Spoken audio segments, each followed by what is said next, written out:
Mall of America. It's home to world-class shopping, great dining, and amazing attractions and events. And these are our stories, presented by Bloomington, Minnesota Travel and Tourism.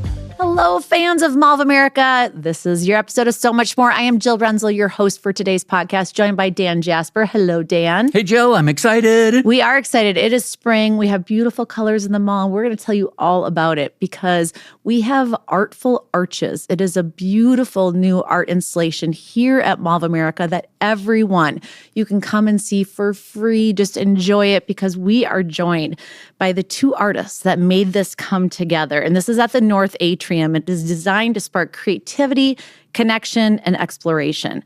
So starting with the artists, this is a two-part podcast. We're going to talk with the artists and then also with the partners for this art installation. But this is with our artists. They are Katie Donahue, otherwise known as, I just learned, Kay, and Katharina Hoerath, who is also known as Kat. So both of you ladies, welcome to the podcast. And we are going to talk with you guys first to talk about how it came to be, the inspiration and how the art was created here at the mall. And then we'll follow that up with our partners from Artistry, Theater, and Visual Arts, and Fraser to tell you the rest of the story. So let's start out with Kate and Kat, or Kat and Kay. There we go. Why don't you guys? We'll mix it up. It's a lot happening. That's all right. Why don't you guys start by telling us your story? How did you get started, and how did you guys form K-Works Studio? Yeah, well, thanks so much for having us. Hi. You can call us anything that starts with a K, so it's totally fine. Love it. Yeah, Kat and I met each other in New York a number of years ago.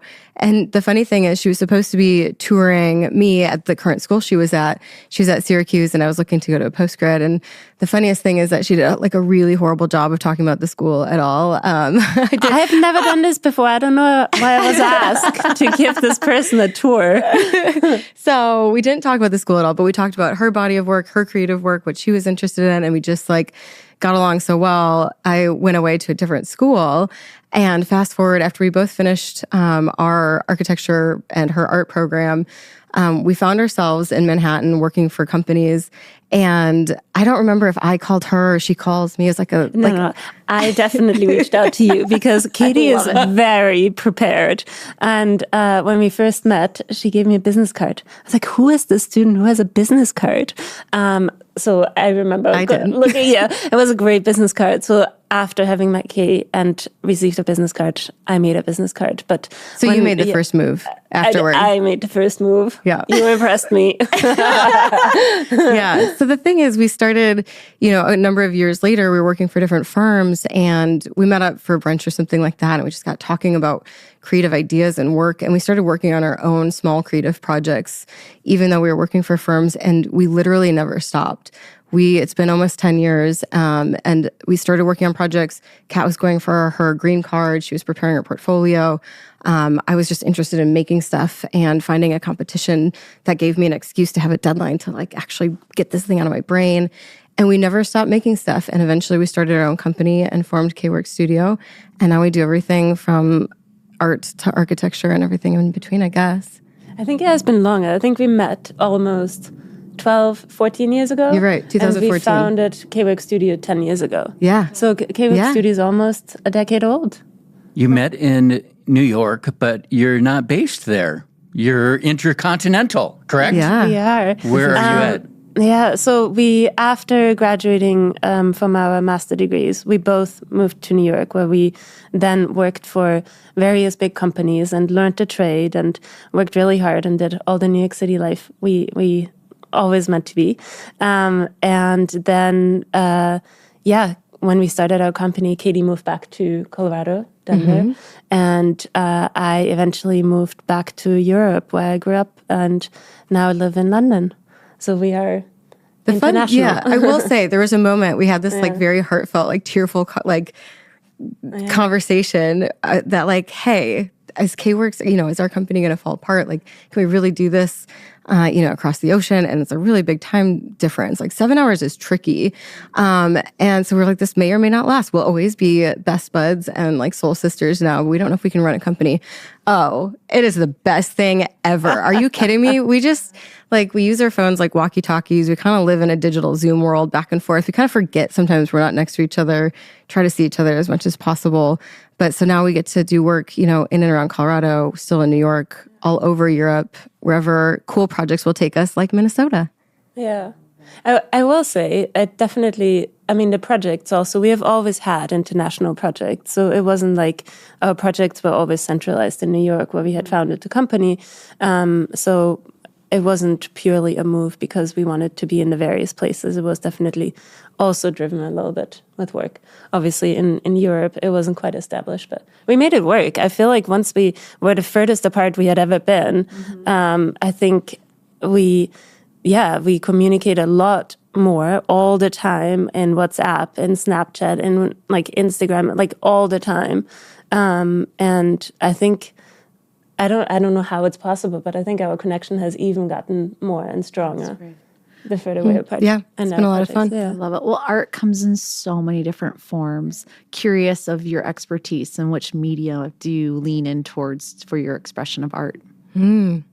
Well, that is, there's a wide array of media I think that we work in because we're trained architects and we love designing buildings and thinking about space and the way people occupy it. We also love to work in discarded materials and think about art pieces that take post-consumer goods and explore the kind of waste cycles around us. We most recently, I think, have just fallen in love with thinking about color as a media just as much as a building material or a fabric or a type of oil paint. And so I think recently, like color, pattern, and texture have been like our paints that we're painting with. They've been our media. And that's, I think, what this art installation really is about, is these bold, unabashed, playful colors, textures, and patterns. So how did you get involved in this project? How did you put your name in the hat? So we have been working on the idea of how to bring color, patterns, and textures together and how to make people experience it in I guess, more targeted world. So we have been working on this installation for over 2 years. And when we saw the open call, it was kind of meant to be, I think you saw it and you called me and I was like, Kat, this is it. They must be there. I didn't call her. It was 4 a.m. for her. So I sent her an audio message. So it was the first thing that she would wake up to. That was like our code. So we leave each other messages so that when she wakes up, we're like, oh my God, I found it.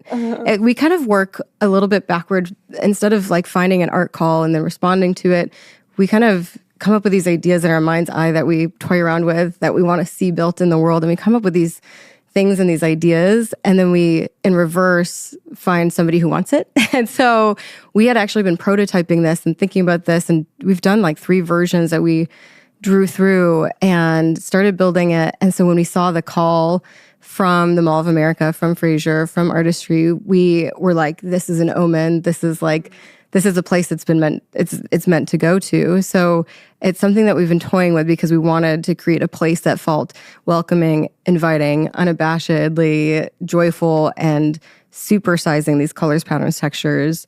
And this turned out to be the right place. Yeah, it's such a great fit because our brand is so colorful in everything that we do, and it just brings joy to people when people see color. And it's also Earth Month. So the way that you pull together your art to display it for others to enjoy was very attractive to us, all the parties involved, because of Earth Month and recycled materials. So can you, both of you, paint the picture, literally, of what people can expect to see when they come into Mall of America? This will be displayed in the North Atrium, so right off our north entrance. And they're going to walk into this beautiful display of arches. So can you paint that picture for people before they get here, because we want everybody to see it in person, but to invite them in and inspire them on what they're going to see. Yeah, I'll tell you about the big picture. You can talk about the individual modules, yeah? Yeah.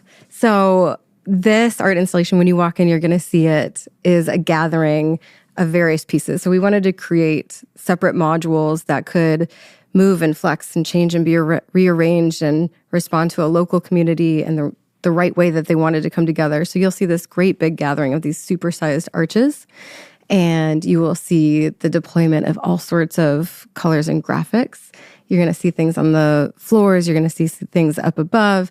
And then the thing that's really special is the way we've been playing with the uniqueness of each and individual arch, and that each one is an experience. Yeah. So each arch has a different color scheme as well as different patterns. And the patterns and color schemes, I think in normally or in your day-to-day world, you see the patterns that we've used on a much smaller scale. Mm-hmm. So we have supersized them into super graphics and kind of played with the different scales of the different patterns. So we really want people to come and emerge in this world of color and texture and these patterns. And the patterns, they mean something to us. Like, we're trying to really break the boundaries of like having these standard understandings or these like systems, and some of the patterns that are also derived from fashion. Mm-hmm. Often, like, fashion has like the structures and the forms and the patterns. They often have been seen in menswear back in the day. We're talking about like hundreds of years ago, and we always have had this idea and really enjoy playing kind of like these standardizers and kind of like these construct that we are taking apart and kind of being a bit bold against, I guess, in ways. So they're definitely meant to be joyful, but for us, the meaning is maybe a bit deeper for us to have played with breaking some of these boundaries and decontextualizing things that, we as humans experience and have grown through. That is great. That's great. What do you want people to feel when they walk through and when they're walking away from the art? What do you want them to take away? I think it's the funniest thing about these that was unexpected. You design something and you want people to enjoy it and love it, but you can never predict the way people will actually use it or experience or respond to. And every single person, this collection of these big super arches, every single person is like, oh, that's my arch. That's mine. Mm-hmm. They own it. That's my vibe. That's my personality. So each one has a different story, hearkening back to different origins of fashion and textiles that have been kind of like decoded. But there's just something that reaches out to us, and we don't have to know why. We just have to feel it. And so I hope that when they come in, somebody is like, yeah, this is how I feel today, and can enjoy the individuality of each one as well as they enjoy the collection and coming together and just the openness. Mm-hmm. Yeah, hopefully they take, I don't know, they come in and maybe we have like a house of, or like people that love like the pink one, and this is the green world, and people come in and who knows, every day you feel like a different art, but also for people like to come and like have your individual experience with the textures and the colors and the patterns, but also it's all in all of our installations, if they're buildings, art installations, or the furniture that we make, for people to connect. It's something that from the beginning on, I think in all of our work, it is really important for us for people to build connections. Mm-hmm. So we hope that people build connections at the arches as well, and meet in the arches or at the arches, and have joyful, happy, fun conversations, and meet us at the arches. I love that. Meet us at the arches anytime. We'll be there. We love having something for everyone. And I think something like this is going to really bring people together, whether they're different ages, different backgrounds, different abilities, different needs and wants, because photo ops are really special and people love to capture those moments and then keep those as memories and share them with other people. So I think these are going to be a great connecting point for a lot of our guests that come and visit. And your installation inspires me in another way as well, which is it's in the Atrium, which is our main door to Mall of America. Really, it's our main entrance. And the symbolism of the arches and the welcoming colors, to me, it feels like you're welcome here. Come in. Absolutely. Right? So it's this connection with the community and with the airport right next to us. Your arches become kind of this main entrance gateway to Minnesota, main gateway to Minnesota. Like so I think it's a perfect fit. So thank you for bringing that inspiration. Oh, thanks for having us. Yeah, thanks for having us. And the whole team to make it happen. Absolutely. Well, Kay and Kat, and from K Works Studio, thank you for sharing your story and inspiring our guests to come take a look at this beautiful archway exhibit. We're very excited for it. And next up, we're going to talk about the partners that are helping us bring this together. So stay with us for the second half of So Much More. We're continuing our conversation with our partners who help make this art installation possible. We're joined by Kelli Foster-Warder, Executive Artistic Director at Artistry Theater and Visual Arts, and Gina Brady, Fraser Sensory Supports and Training Program Manager, to talk about the collaboration behind Artful Arches. So thank you both for joining us and telling us part of your story. So I would love for you to just jump right in. And Kelli, why don't you get us started, talk about your background and what the Bloomington Artistry is all about. Well, thank you for having us. So excited to be here. I am the Executive Artistic Director at Artistry, and we are a theater and visual arts organization that really supports bringing artists and audiences together at whatever ages and stages they are. And so we're excited to be Bloomington bred. This is our 71st year. We're really deep in the community here, but we do work for the whole state. And so we're thrilled to be here. And this came about because of a great conversation with the team of the Mall of America, trying to think what can we do to promote the arts and to build partnerships across the city. And so we thought about the Atrium and what could we do to bring something that is accessible for folks so that everyone can experience art. That's really important. I actually think that art is a public good, and we all are better off with more art in our lives. So we jumped on it. And that made me think of a partnership that I've had in the past with Fraser to create an opportunity with really everyone in mind. And the Mall of America has a great partnership with Fraser. So we got really excited. And now here we are with Gina and the team at Fraser to make not only a beautiful art installation for everyone, but also something that people can engage with on all levels. So there's a sensory element, really considering all of the ways that people access the art. So obviously it's free at the mall, but there's also something beautiful to look at. There'll be something to sit where you can physically be present. You can walk through. So there's all sorts of ways to really engage actively in the art for everyone at all ages and stages of life. We love that. Kelli, we appreciate your partnership. And it was just the perfect gathering of partners and artists and ideas that brought this all together. So thank you for your leadership efforts in that. And also, Gina, thank you for your ongoing partnership with Mall of America. Fraser has been a close friend of Mall of America for many, many years. The inclusive nature of our organizations working together is really important to us. So help us learn about your background and what Fraser brings to the table with this project. Yeah, so Fraser is a nonprofit here in Minnesota. We provide autism, mental health, and disability services. And we really love any opportunities that we get to make the community more welcoming and more open to all people. So we really brought that inclusion angle to this project. We wanted to make sure that the Artful Arches were designed in a way that people had a lot of flexibility in how they could engage. There's definitely the beautiful visual elements, but how else can we think about other senses that we can incorporate, and movement, and providing structure and activities, and giving people ways to interact when art is something that is so personal, but sometimes people might need maybe a little bit more guidance to know where to start. And we creatively came up with the methodology of how we were going to curate these artists and how we were going to bring them to the table. And I think having that open call and bringing some other partners to the table. So we thank Pepsi and PNC for being financial sponsors of this effort to help us cover some of the costs. But it's been great to just work with everybody to bring in talent from across the Twin Cities and around the world, actually. So tell us a little bit about that process and how we went about the open call to find artists in a variety of different media to bring their art expressions to the Mall of America option. What's really fun about a call for artists is that you are asking someone to be creative. So we sort of give the parameters. We want something that is inviting and welcoming.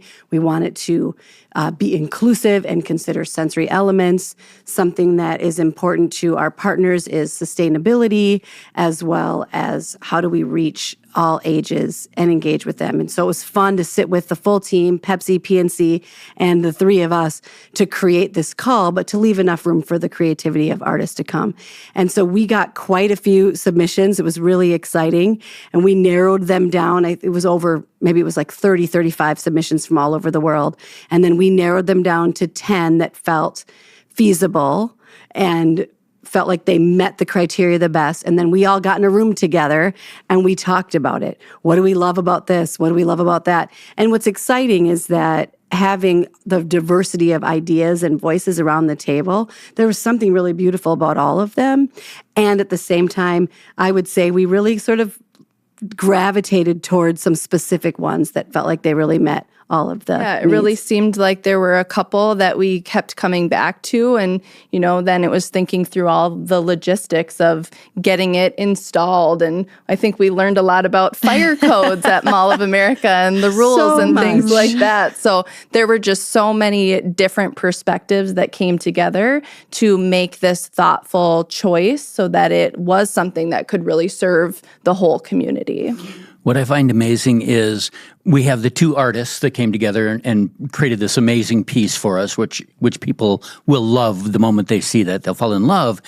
And the three partners that came together, as well as the sponsors who helped pay for it, but all the people behind the scenes. I know on the Mall of America side, there are dozens of people that it takes to pull this off. And I'm guessing on your teams as well, right? So literally hundreds of people potentially came together to make this happen. And I always think that's interesting because when people come and enjoy events that are here or installations, they don't realize what goes on behind the scenes because, like you said, there was a lot of back and forth with the city, with the fireproofing and just all the parameters that take place in making it possible to bring these beautiful displays to the public. But I think they're going to be so pleasantly surprised when they see what's in the atrium. So I would love for both of you to share, what are your expectations when guests come in, of what they see, what they feel, kind of like what we asked with the artists. What are your expectations?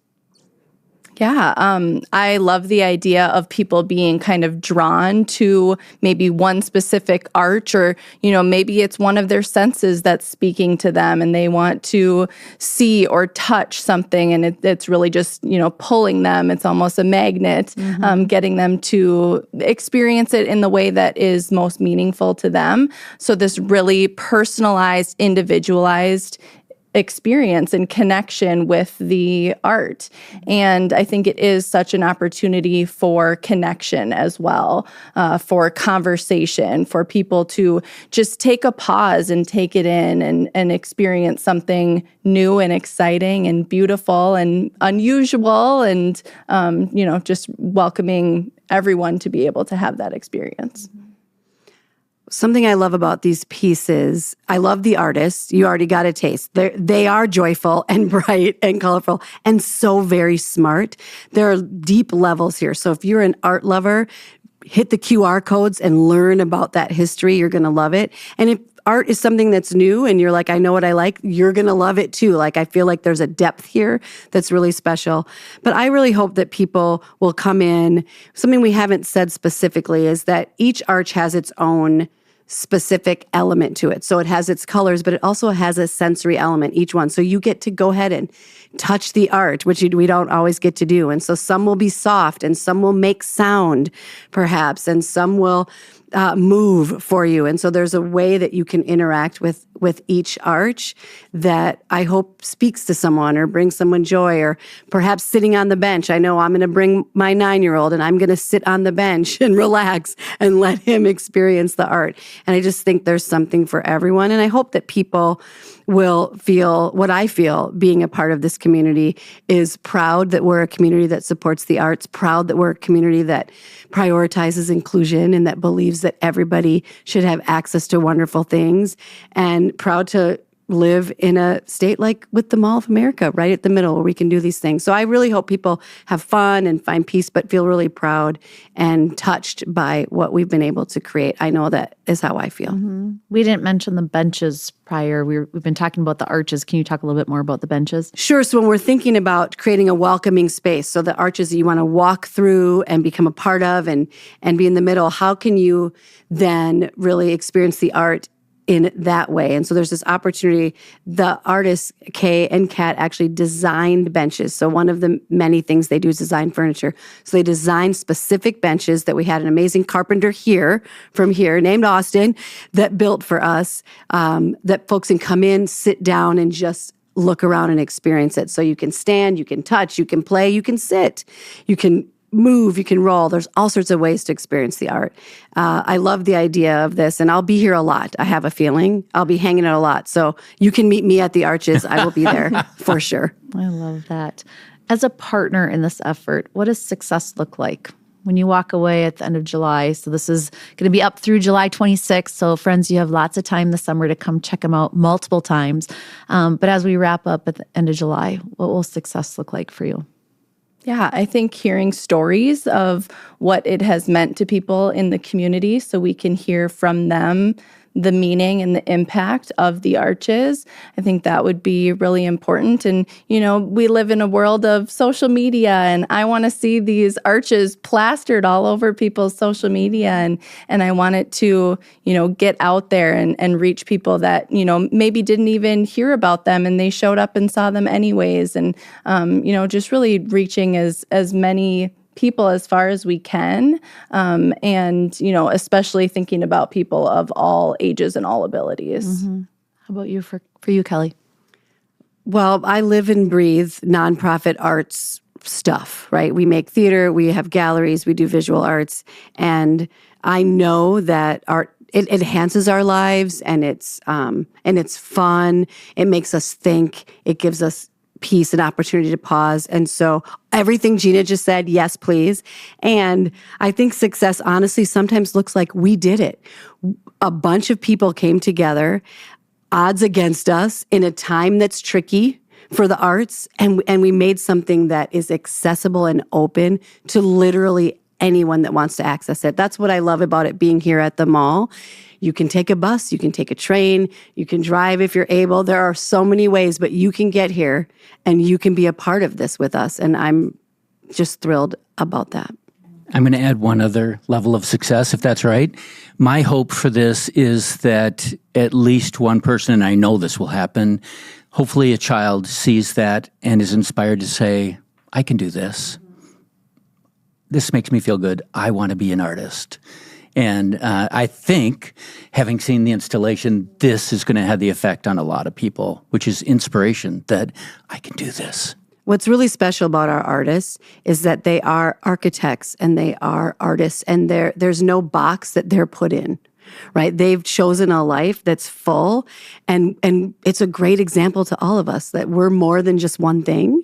And I think this art installation is more than just one thing that encourages us all to accept the diversity within each of us and also the diversity around us. So inspiration is a beautiful thing, and we're all looking for it. And you can find it at the mall. Yep. Absolutely. At the Arches down. Absolutely. And I think you guys hit the nail on the head. I mean, art really opens up the mind of possibilities. And I think that that's what we love here at the mall. We've had a lot of different art installations in the atrium, from the colorful yarn installation to the butterflies and now to the arches. It's a beautiful open backdrops for art and for people to come together and to really enjoy that expression that brings people together. So we are so excited for all of you to come and experience Artful Arches with us. You have from now until July 26th right in the atrium. So be sure to share this podcast with your friends and family who love art or just want to see a beautiful expression of color and design and togetherness, because this is all about connections. So